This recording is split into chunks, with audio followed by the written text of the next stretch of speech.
नमस्कार दोस्तों, मैं हूं डॉक्टर अंकित सेरेफिक डेंटल से।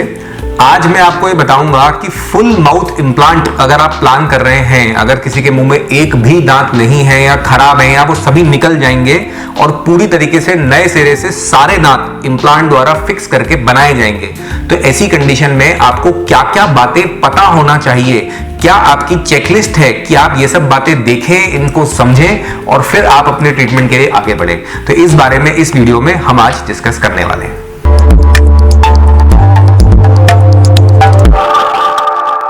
तो देखिए दोस्तों, फुल माउथ इम्प्लांट एक सर्जिकल प्रोसेस होता है। इसमें सर्जरी करके अपने जॉ बोन में, जबड़े में इम्प्लांट प्लेस किए जाते हैं। फिर इसके बाद इसमें कुछ प्रोस्थेटिक स्टेप होती है, मतलब दांत बनाने की प्रक्रिया होती है आगे, जिसमें विभिन्न प्रकार से नाप लेकर के दांतों को बनाया जाता है और हमें दांत फिक्स करके दिए जाते हैं। निकालने लगाने की जरूरत इसमें नहीं होती। तो काफी सारी बातें इसकी प्लानिंग में इन्वॉल्व होती है।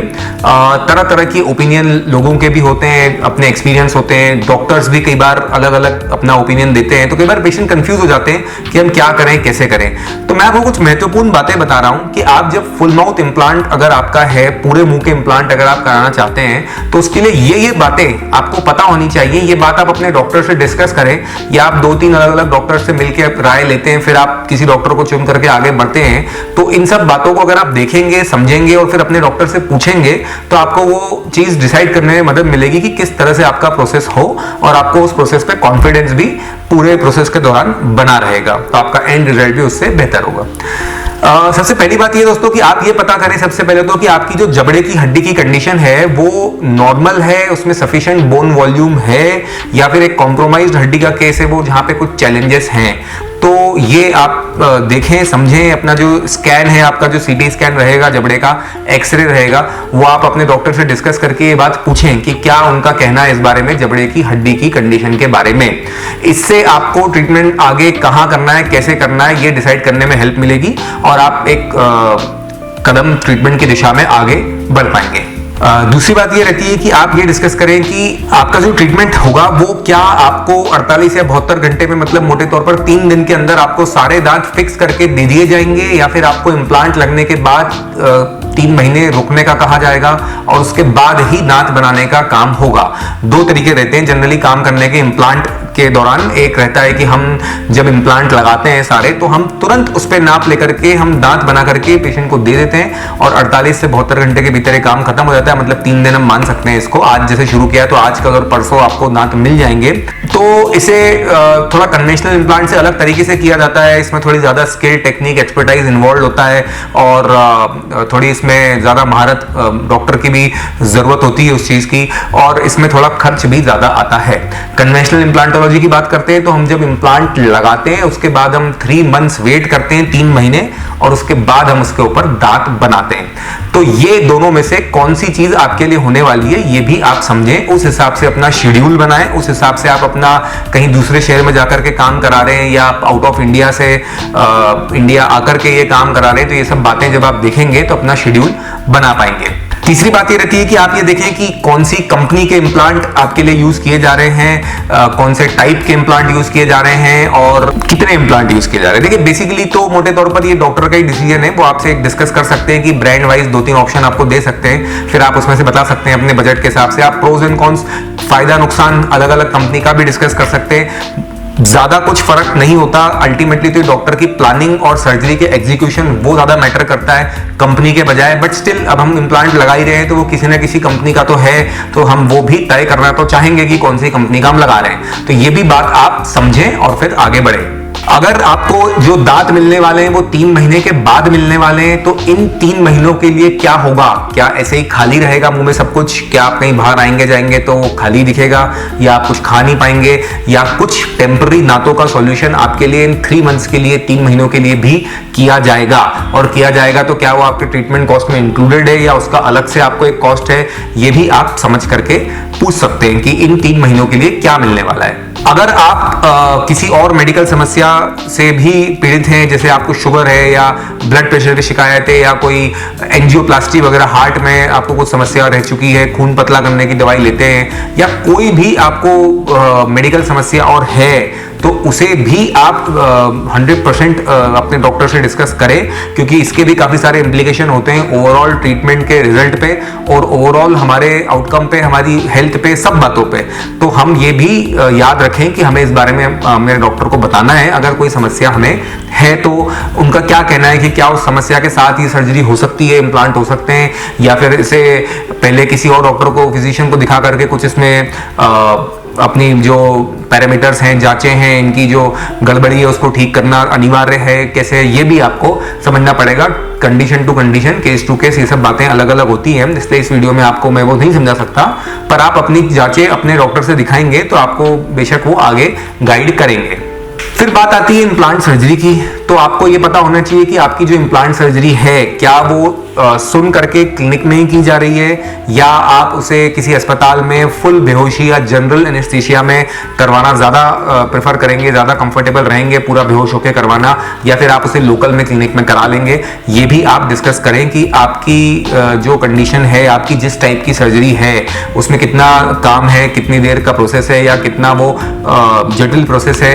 तो डॉक्टर ही अपने अनुभव से आपको बताएंगे कि वो इस कंडीशन में आपको सजेस्ट करते हैं क्या कि क्लिनिक में काम करें, या फिर वो ये सजेस्ट करते हैं कि आप किसी अस्पताल में पूरी बेहोशी या जनरल एनेस्थीसिया लेकर के ये काम कराएं। तो ये भी आप डिस्कस करेंगे। फिर हम इम्प्लांट लगा चुके, तो अब आगे बढ़ते हैं, उसके ऊपर दांत लगाने की बारी आएगी। तो जो दांत लगेंगे वो क्या सिरेमिक के होंगे, जिरकोनिया के होंगे, या फिर उसमें मेटल का बेस होगा और सिरेमिक के ऊपर से कोटिंग होगी, जिसे हम PFM कहते हैं, पोर्सलिन फ्यूज टू मेटल। तो वो दांत होंगे, या फिर ये फुल बॉडी जिरकोनिया ही होगा। ये भी आप पूछें, क्योंकि इसमें भी थोड़ा एस्थेटिक्स का, लुक का फर्क होता है। अगर हम हमारे लुक को लेकर कॉन्शियस हैं और हमें बिल्कुल 100% नेचुरल फील हमारे दांतों का चाहिए, कोई कॉम्प्रोमाइज उसमें नहीं चाहिए, तो फिर हम प्योर सिरेमिक की कैप या जिरकोनिया की कैप डिमांड कर सकते हैं। थोड़ा कॉस्ट बढ़ जाएगा, खर्च बढ़ जाएगा, लेकिन आपको आउटकम उससे और ज्यादा खूबसूरत मिलेगा। अगर हम मेटल के ऊपर जो सिरेमिक की कोटिंग वाली कैप्स होती हैं, अगर हम उस कैप की बात करें तो वो भी बुरी नहीं दिखती हैं, ऐसा नहीं कि उससे कुछ खराब दिखेगा, बट हाँ, जिरकोनिया कैप्स ज्यादा एस्थेटिक, ज्यादा सुंदर रहेंगी। तो ये भी आप देख सकते हैं, आप कंपैरिजन मांग सकते हैं, आप कैप्स देखें फिजिकली अपने हाथ में लेके अपने डेंटिस्ट के क्लिनिक में, और आप फोटोज में देख सकते हैं, उनसे कंपैरिजन पूछ सकते हैं कि आप अपने किए हुए कुछ जिरकोनिया के केसेस आपको दिखाएं, या कुछ PFM मतलब मेटल सिरेमिक कैप्स के केसेस आपको दिखाएं, फिर आपको और अच्छा जजमेंट बनेगा कि कौन सी कैसी दिख रही है। नाप किस तरह से होगा आपका, मैनुअल होगा या डिजिटल होगा? देखिए, ट्रेडिशनली तो मैनुअल नाप हम सभी लेते आए हैं इम्प्लांट का काम करने के लिए और भी कोई काम करने के लिए, पर अब जो एडवांसमेंट तकनीक में है, टेक्नोलॉजी में है, उसमें डिजिटलाइज ये सारा काम हो गया है, सब सॉफ्टवेयर बेस्ड काम हो गया है। तो उससे बड़ा अच्छा प्रिसीजन मिलता है, खूबसूरती मिलती है, फिट एक्यूरेसी मिलती है, जल्दी काम होता है। तो किस तरह से आपके डॉक्टर कर रहे हैं ये भी आप पूछें, और अपना उसमें आपका हक है जानना कि किस तरह से काम आगे हो रहा है।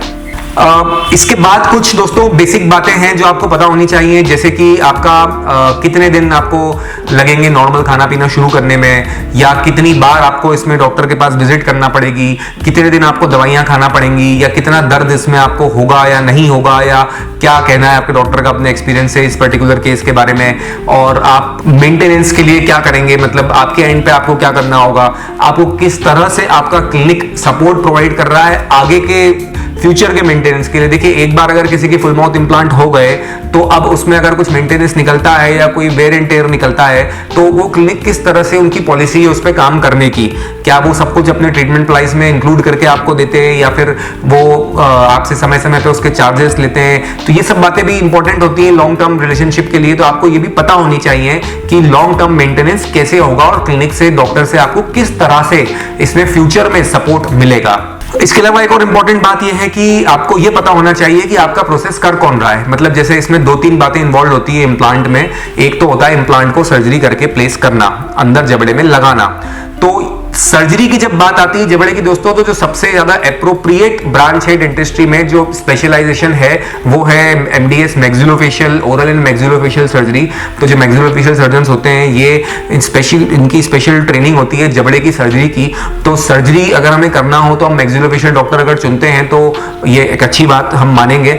और हम जब दांत बनाते हैं ऊपर के सर्जरी करने के बाद, इम्प्लांट लगने के बाद, तो वो MDS प्रोस्थोडोंटिस्ट जिनका स्पेशलाइजेशन प्रोस्थेटिक्स में है, ऐसे डेंटिस्ट जिनकी सुपर स्पेशलिटी प्रोस्थेटिक काम में, दांत बनाने के काम में, वो आपको उनकी स्पेशल ट्रेनिंग उस चीज में, ज्यादा काम उन्होंने उस चीज के बारे में सीखा है, उनकी ट्रेनिंग वैसी है, तो आपको ज्यादा अच्छा आउटकम दे पाएंगे।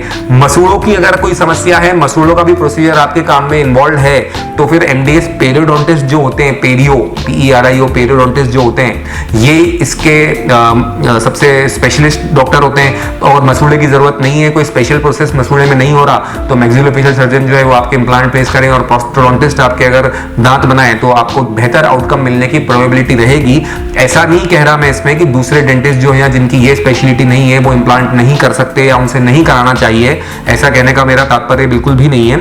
लेकिन हाँ, जिसकी जो स्पेशलिटी है वो व्यक्ति वो काम ज्यादा अच्छा कर सकता है, ये एक सामान्य कॉमन सेंस की बात है जो मैं आप तक कन्वे करना चाहता हूं। मैं ओरल एंड मैक्सिलोफेशियल सर्जरी और प्रोस्थोडोंटिस्ट और मसूड़े के लिए पेरियोडोंटिस्ट, तो ये सभी बातें अगर आप जानेंगे, समझेंगे, पूछेंगे, अपना एनालिसिस करेंगे, फिर आप आगे बढ़ेंगे, तो आप ज्यादा अच्छे से अपने ट्रीटमेंट को खुद कंट्रोल में रख पाएंगे। आप अपनी सारी जो भी आपके विचार है वो अपने डॉक्टर से डिस्कस कर पाएंगे और आपको एक बेहतर आउटकम मिलने की संभावना पूरी रहेगी।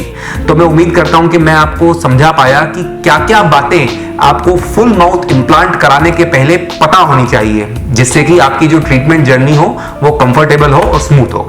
अगर इसके अलावा भी कोई सवाल आपके जहन में है फुल माउथ इंप्लांट को लेकर, तो आप बेशक नीचे दिए गए नंबरों पर संपर्क करें या हमारी वेबसाइट पे इसके बारे में और अधिक जानकारी लें, तो आपको इस बारे में और बता करके हमें खुशी होगी। धन्यवाद।